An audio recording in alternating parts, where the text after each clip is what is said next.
So that's the walled garden and the dragon of chaos. I'm going to tell you something interesting about Genesis, about the story in Genesis. This took me like 30 years to figure out. I could not figure it out for the longest period of time. It's a segue, but it'll give you an idea of how these things operate across vast spans of time. So in the Garden of Eden, there's Adam and Eve, right, the primordial human beings, and there's a walled garden. That's paradise. Paradise means walled garden, and Eden means well-watered place. And so there's this idea that the proper habitat of human beings is an amalgam of social structure and nature. And that's exactly right, because that's what we live in, right? We never live in nature, and we never live in society.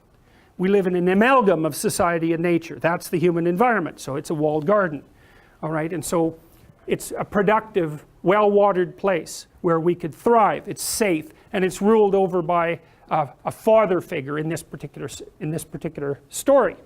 And that's like you could think about that as the spirit of civilization. That's at least one way of considering it.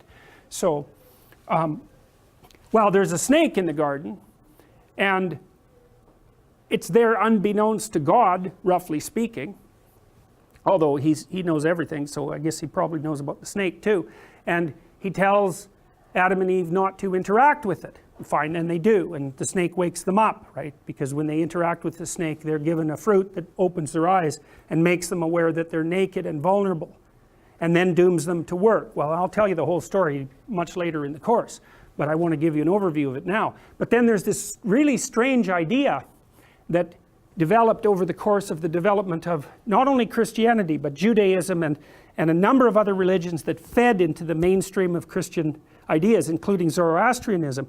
There's an idea that emerged across a very long period of time, that the snake in the garden was the same as Satan, the source of all evil.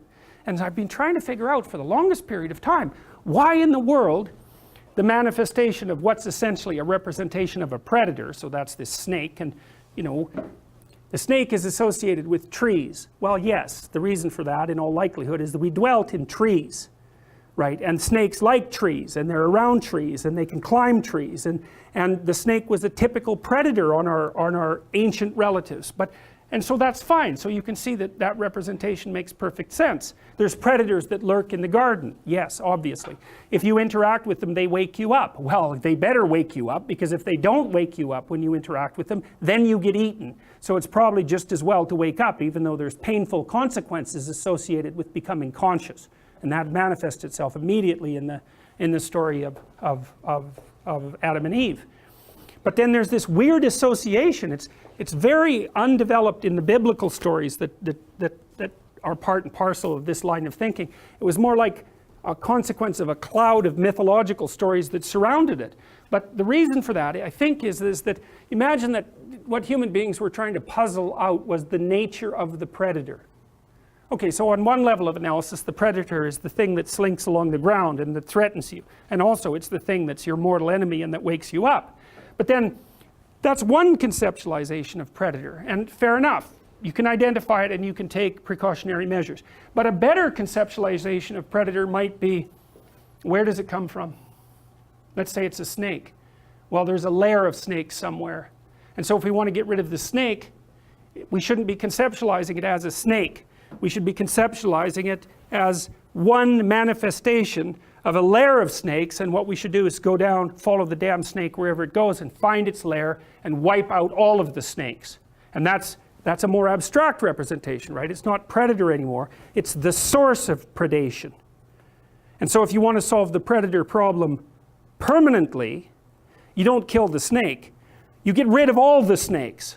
Okay, so fine. So, and people are pretty damn good at that. And that's why you have stories of people like St. Patrick, who chased all the snakes out of Ireland. And all sorts of saints were snake eradication saints. And, well, there's a variety of reasons for that. But then you might think, okay, well, the worst predator is the lair of snakes, right? But then you might think, well, wait a minute. The worst predator isn't the lair of snakes.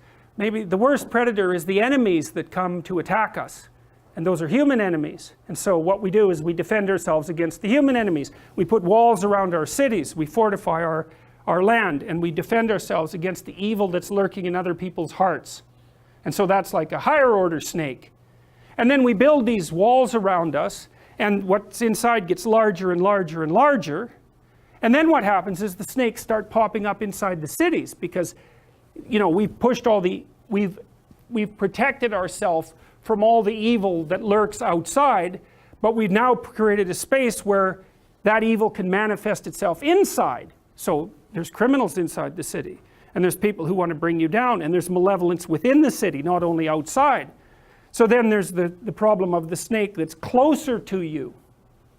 And then there's the ultimate problem, which is the snake that lives in your heart, right? And that's each individual's capacity for evil. And then that was conceptualized as a transcendent spirit, right? So that's the spirit of Satan, who's the adversary of the hero, And that's why there's an association between the snake in the garden and this great series of mythologies about the existence of evil itself. It's a consequence of our continued capacity to abstract. We started using the predator detection system to detect snakes and maybe predatory cats and maybe birds of prey and all that, but that didn't solve the bloody problem. Because just because you hid from the predatory bird today didn't mean the bloody thing wasn't going to be back tomorrow. And tomorrow starts to matter as you get smarter. And then once you're on that pathway and you're starting to think abstractly about the predator, the nature of what constitutes the predator starts to become, because you're trying to solve it across all situations simultaneously, it starts to become very much more abstract, and it ends up being something like a personality, like an eternal personality, and an eternal personality that has its effect on everyone all the time. So it's so interesting to see those ideas, because they basically evolved. People did not understand those ideas as they produced them. Right? It was all put forward in a massive mythological context, in a rich, storied context. And the stories were as conscious as the information got. It was never articulated past the level of story. So, remarkable. Absolutely.